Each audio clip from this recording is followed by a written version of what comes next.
wabarakatuh. Alhamdulillah kita bisa bertemu kembali dalam bab rahmat Islam bagi Nusantara.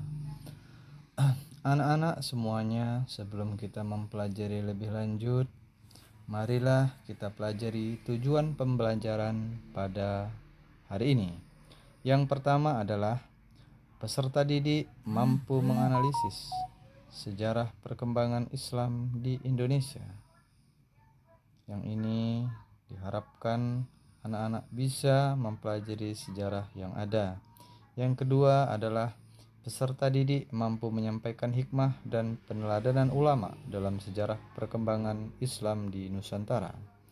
Anak-anak, ini adalah peta konsep yang akan kita pelajari pada siang hari ini. Selanjutnya, menganalisis dan mengevaluasi sejarah perkembangan Islam di Indonesia. Ada 3 teori yang dalam hal ini yang pertama teori Mekah, teori Persia, dan teori Gujarat yang anak-anak semua bisa dibaca, dipelajari berdasarkan buku paket yang ada. Yang kedua adalah strategi dakwah Islam di Indonesia. Yang pertama melalui jalur perdagangan, yaitu para pedagang Gujarat yang datang ke Indonesia. Yang kedua politik, yaitu mengajak para raja untuk memeluk agama Islam. Selanjutnya pernikahan, contohnya itu ulama yang menikahi para putri dari masyarakat Indonesia. Kedua bidang pendidikan, yaitu didirikannya beberapa pondok pesantren. Selanjutnya adalah melalui tasawuf, yaitu menyisipkan tauhid pada budaya lokal.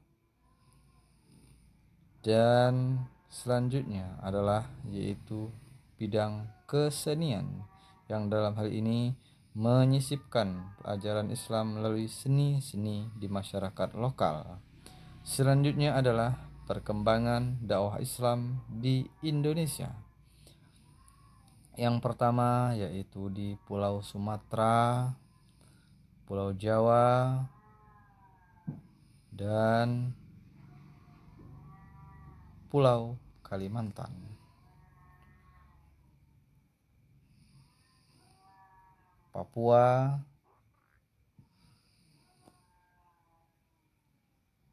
selanjutnya Maluku. Coba anak-anak kita perhatikan bagan berikut ini. Nusa Tenggara,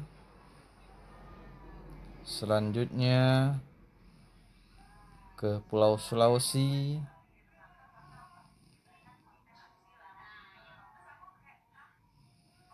inilah bentuk dari negara kepulauan Indonesia. Yang selanjutnya adalah kerajaan-kerajaan Islam di Indonesia.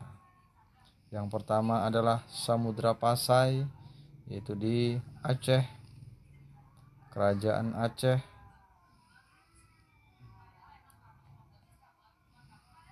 Kerajaan Demak ada di Jawa Tengah, anak-anak semua. Selanjutnya adalah Kerajaan Mataram, Kerajaan Cirebon, dan Kerajaan Banten di Jawa Barat. Selanjutnya adalah Kerajaan Goa Talo, yang mungkin sudah anak-anak tidak asing lagi di pelajaran sejarah.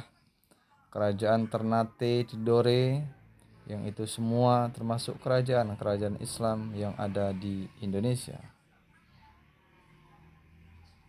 Selanjutnya adalah perkembangan gerakan pembaruan Islam di Indonesia.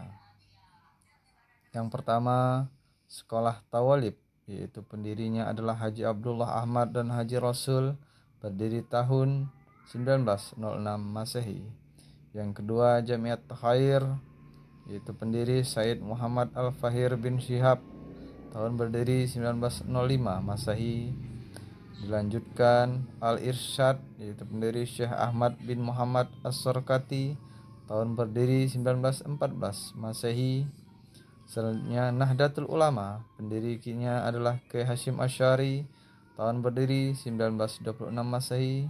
Selanjutnya Muhammadiyah, pendiri Kiai Haji Ahmad Dahlan, berdiri tahun 1912 Masehi. Selanjutnya adalah hikmah dan peneladanan ulama dalam sejarah perkembangan Islam di Indonesia. Hikmahnya adalah ajaran Islam didakwahkan dengan metode cinta damai. Dakwah Islam dilakukan dengan cara yang diterima oleh masyarakat. Yang ketiga adalah ajaran Islam dikembangkan dalam berbagai aspek kehidupan masyarakat.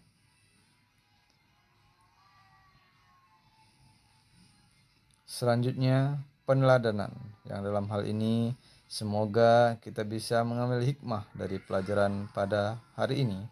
Yang pertama, moderat dan santun dalam menyebarkan ajaran Islam, menjunjung tinggi kerukunan dan ukhuwah Islamiyah. Dan itu saja mungkin pelajaran kita pada siang hari ini yang berkaitan dengan perkembangan Islam di Nusantara, yang semoga nantinya bisa anak-anak pelajari sambil memperbanyak membaca buku yang berkaitan dengan pelajaran ini. Selanjutnya adalah hikmahnya adalah